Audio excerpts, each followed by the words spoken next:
Donc, je partage avec vous la variante numéro 2 du contrôle numéro 1 de la partie orientée objet du module programmation événementielle et orientée objet. Donc, ce qui nous intéresse, c'est de corriger le problème. Donc, créer une classe abstraite compte avec comme attribut le numéro, la date et le solde du compte, avec deux constructeurs, un par défaut et l'autre d'initialisation. Voilà, donc on va créer un nouveau projet. Je vais lui donner comme nom M06 Control MV1 de type Console Application, vu que on va même pas exploiter les classes qu'on va créer. Voilà, donc on va rajouter notre classe count.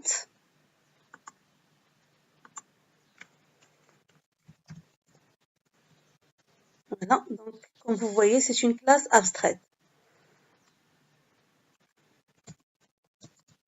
Donc, abstract class count. Une classe abstraite, c'est une classe dont on ne peut pas instancier, c'est-à-dire on ne peut pas en créer des objets, mais on peut toujours créer des classes qui vont hériter de notre classe abstraite. Du coup, les instances des classes filles auront les mêmes caractéristiques de notre classe abstraite. Voilà, donc les propriétés, c'est le numéro, la date et le solde, donc le numéro par exemple int. Voilà, donc maintenant on a le choix entre des propriétés qui sont privées ou bien qui sont protected. Vu qu'on va faire l'héritage, donc je vais déclarer mes propriétés protected pour que je puisse accéder directement au niveau des classes filles. Donc protected int numéro. Voilà, donc le numéro, la date et le solde. Date, time, date et protected double solde. Il nous est demandé de créer deux constructeurs, un par défaut et l'autre d'initialisation. Donc le constructeur par défaut, c'est le constructeur qui ne prend aucun paramètre.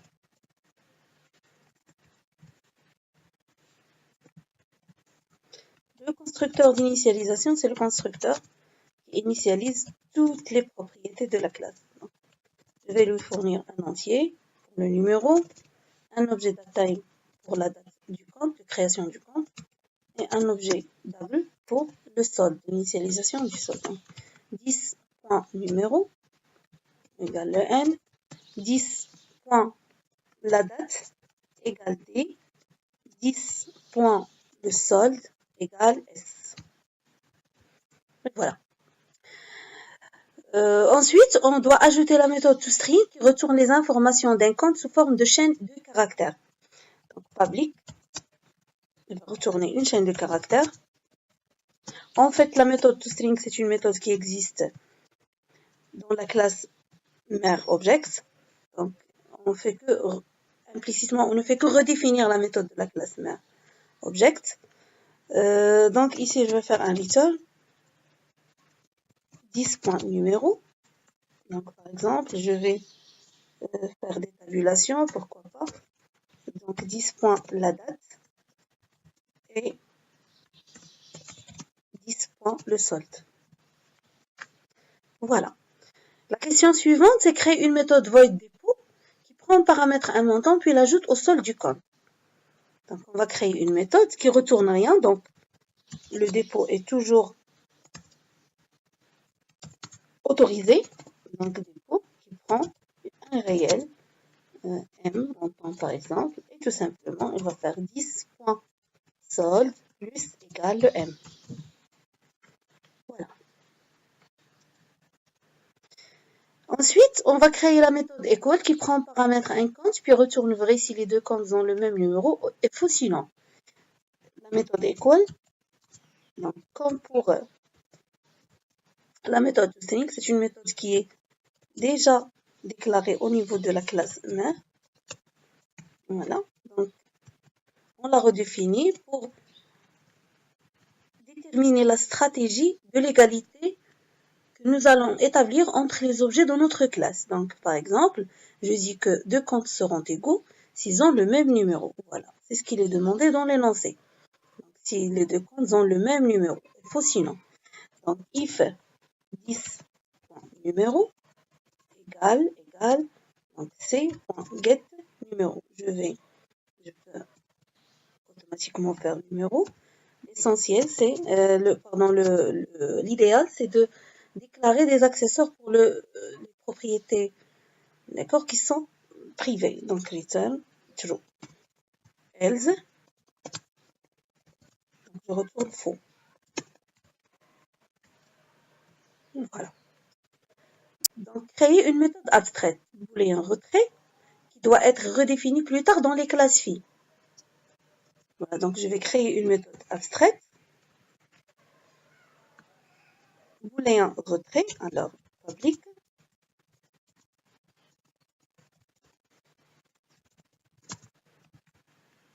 Voilà, et je vais déclarer abstract. Voilà, une méthode abstraite, c'est une méthode qui n'a pas de corps. Donc c'est juste la signature et je mets le point virgule. Donc c'est une méthode normalement qui doit être redéfinie dans les différentes classes qui vont hériter de notre classe compte. Voilà, donc c'est tout pour la première classe compte. Pour la classe compte courant, classe phi de la classe compte, on va ajouter deux constructeurs, un d'initialisation et l'autre par défaut.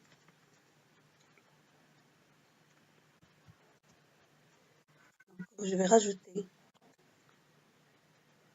une nouvelle classe compte courant. Voilà, je vais faire que ma classe hérite de la classe compte. Voilà, on ajoute les deux propriétés, une seule propriété qui est le découvert, qui est un réel. Et j'ajoute les deux constructeurs, un d'initialisation et l'autre par défaut. Donc, découvert.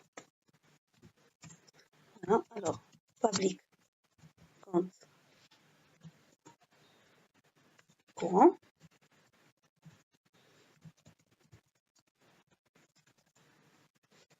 Donc, je dois initialiser et le numéro. Initialiser parce que la classe compte courant aura en somme les propriétés suivantes, le numéro, la date, le solde, plus le découvert. Donc le numéro, la date, le solde, S, O par exemple, et le découvert, DEC. Donc je vais demander à la classe mère, voilà, de prendre en charge l'initialisation du numéro, de la date et du solde. Au niveau de ma classe, je vais tout simplement initialiser le découvert.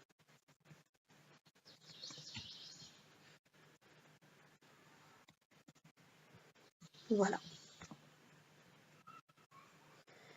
Puis on va redéfinir la méthode toString ici pour afficher en plus les informations du compte courant.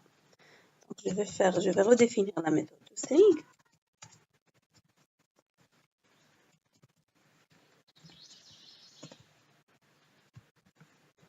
Voilà. Donc pour retourner les informations du compte courant. Donc, je vais demander à ma classe mère de retourner les informations de la classe mère, à savoir le numéro, la date, le solde, puis j'ajoute tout simplement une tabulation et 10 points découverts.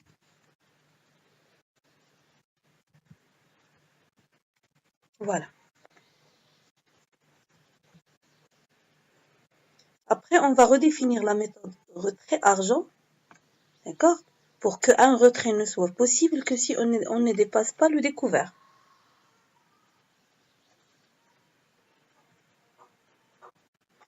Voilà.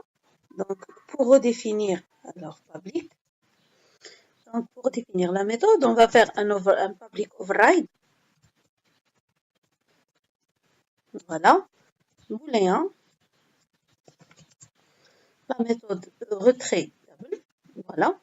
Donc, tout simplement, on va faire une petite condition. Si le montant à retirer est strictement inférieur au solde, donc 10 points solde, plus 10 points découvert. Voilà, donc je retourne. Donc j'effectue. Le retrait, il est il est autorisé, donc j'effectue le retrait, c'est-à-dire 10.solde moins égale le M, et je retourne vrai. Sinon, alors else, je retourne faux. C'est-à-dire, le retrait n'est pas du tout autorisé. Donc maintenant, on va passer pour ajouter les méthodes adéquates. Donc, une fois qu'on aura besoin d'une méthode, on va la rajouter. Vu que dans un contrôle, donc on va pas se donner le luxe de créer tout, par exemple, toutes les méthodes. On se limite aux méthodes qu'on utilise ou bien les méthodes qui nous sont demandées. Donc voilà, on va créer une classe gestion compte avec un tableau de compte pour stocker les comptes courants d'une agence bancaire. Donc comme je vous dis toujours, pour créer une classe de gestion en utilisant un tableau statique, donc gestion compte, il faut toujours penser à créer, donc compte courant, à ajouter un compteur qui va compter le nombre de comptes dans le tableau. Parce que pour créer un tableau statique, on doit impérativement lui fournir une taille. La taille ne veut pas dire que le tableau serait tout rempli. Donc on aura toujours besoin d'un mécanisme qui va nous compter le nombre effectif des comptes dans le tableau, le nombre effectif des objets dans notre tableau, qui sera, par exemple, dans notre cas, le nom NBCompte. Dans le constructeur, on peut initialiser, bien sûr, que ce soit le tableau ou bien l'entier NBCompte directement ici, mais pour l'élégance du code, il faut le faire dans le constructeur. Donc, compte égale new, voilà, compte courant. Par exemple, je vais donner une cinquantaine de comptes, par exemple. Puis 10 NB compte égale 0. Donc, notre tableau, il est encore vide. Voilà. Donc, la question suivante, ajouter une méthode int rechercher compte qui permet de chercher si un compte donné appartient au tableau. Donc, c'est une méthode qui retourne un entier. Donc, je vais retourner l'indice du compte dans le tableau s'il existe et -1 par exemple s'il n'existe pas. Donc, cette méthode recherchée, je vais utiliser l'algorithme traditionnel qu'on a vu au moins une cinquantaine de fois, qui est l'algorithme de recherche dans un tableau séquentiel. Donc, je déclare un entier, d'accord, pour pouvoir parcourir le tableau. Je déclare un booléen, voilà, qui va me déterminer si le compte est trouvé ou pas. Donc, au départ, notre entier, il est à 0, c'est-à-dire au départ, je pointe la première case du tableau, ou bien le premier compte du tableau, et j'ai rien encore trouvé. Donc, je vais faire la boucle while. Donc, tant que i inférieur à 10.nbCompte, parce que ça sert à rien d'aller jusqu'à la dernière case du tableau. D'accord? Donc, la dernière, on n'est pas du tout certain que notre tableau est entièrement plein de comptes. Donc, je vais aller tout simplement au nombre NBCompte. Donc, NBCompte, il ne compte le nombre de comptes dans le tableau. Donc, le dernier compte logé dans le tableau aura comme indice 10.NBCompte -1. Voilà. Et note true. Donc, tant que je n'ai pas encore terminé les comptes du tableau et je n'ai pas encore trouvé mon compte, donc, à la case numéro i, je vais faire le test suivant, ou bien la petite condition suivante. Donc, if 10.tab compte, voilà, de i, si la case numéro i equal. Donc, je vais utiliser la méthode equal qu'on a déjà redéfinie dans notre classe compte. C'est bon? Donc, si 10.compte i.equal cc, c'est-à-dire s'il retourne vrai, si la condition est vraie, voilà, c'est-à-dire je l'ai trouvé. Donc, trouve égale true. Else, je passe à la case suivante. Et je continue à boucler jusqu'à ce que soit je trouve mon compte ou bien j'épuise les comptes que j'ai dans le tableau. Donc, une fois sorti de la boucle, je vais faire une petite condition sur le true. Donc, if true, c'est-à-dire si true égale à vrai, c'est-à-dire si j'ai effectivement trouvé mon compte, donc je l'ai trouvé à la case numéro i. C'est bon, donc je retourne le i. Else, c'est-à-dire j'ai terminé de boucler sur les comptes, j'ai rien trouvé, donc je retourne au -1. Voilà, pour dire que je n'ai pas trouvé mon compte. Voilà. Donc, pour la méthode ajout compte, donc, qui permet d'ajouter un compte au tableau. Afin d'ajouter le compte, il faut tout d'abord tester s'il existe. Voilà. Donc, pour la méthode ajouter compte, donc, public booléen, pour voir si l'ajout a été effectué ou non. Compte. Je lui fournis en paramètre un compte courant, par exemple, CC. Donc, la première des choses à faire avant d'effectuer l'ajout, c'est de voir si effectivement le compte n'existe pas. Donc, je vais faire un int n10 égale, donc 10 points recherchés, voilà, et je cherche le compte CC. Donc, si ma méthode recherchée retourne -1, c'est-à-dire le compte n'existe pas. Donc, je l'ajoute, 10.tab compte. Donc, je l'ajoute à la première case vide, c'est-à-dire 10.nbCount égale le CC. Voilà. Et je fais comme mon compteur de compte soit incrémenté de 1 parce que j'ai ajouté un nouveau compte au tableau.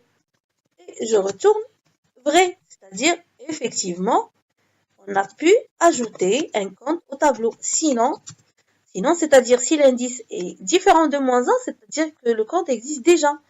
Donc, je ne vais pas effectuer d'ajout et je retourne faux. Voilà, donc ajouter une méthode string to string qui retourne les informations des comptes du tableau. Donc, je vais tout simplement faire une petite boucle. Voilà, string. Pour chaque case du tableau, je vais demander la description du compte. Pardon. Je vais demander la description du compte en utilisant la méthode toString qu'on a déjà définie et redéfinie dans les classes compte et compte courant. Donc, je vais déclarer une petite variable de type chaîne de caractères. J'initialise en chaîne vide et je fais une boucle. Donc, int i allant de 0 est inférieur strictement à 10.nbCount. D'accord? Vous savez maintenant pourquoi? Parce que c'est inutile d'aller jusqu'à la dernière case du tableau. Il se peut que un certain nombre de cases seront toujours vides. D'accord? Donc, je boucle à partir de la première case, jusqu'à la dernière case où loge effectivement des comptes. Donc, pour chaque case, je fais que description plus égale, voilà. Donc, 10.tab de compte, la case numéro i, toString. Donc, je demande la méthode toString qu'on a déjà redéfinie, voilà ici. Donc, voilà, elle va demander la méthode toString de la classe mère et elle va rajouter le découvert. La méthode toString de la classe mère, elle retourne, elle est où déjà? Le numéro, la date et le solde. Voilà. Donc, maintenant, après chaque compte, je vais faire, c'est juste question d'ergonomie. Je vais faire un retour à la ligne pour avoir un compte par ligne. Et finalement, je retourne la description. Voilà.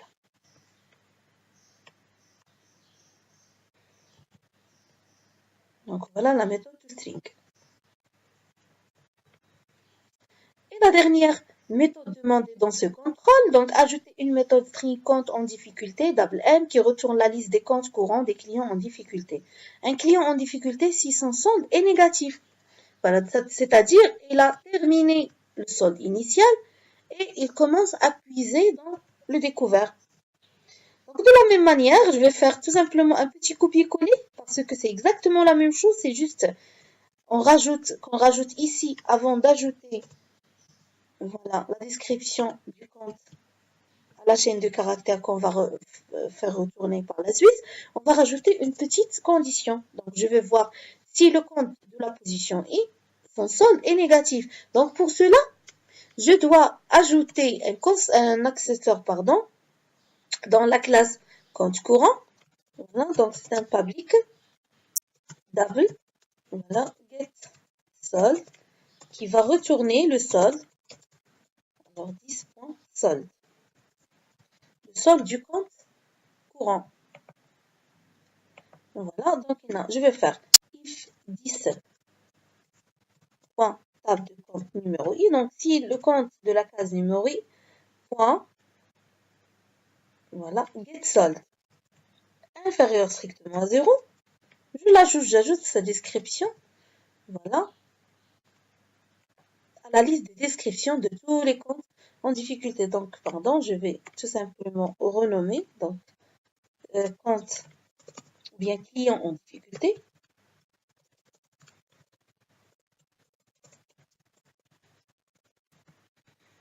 Et voilà.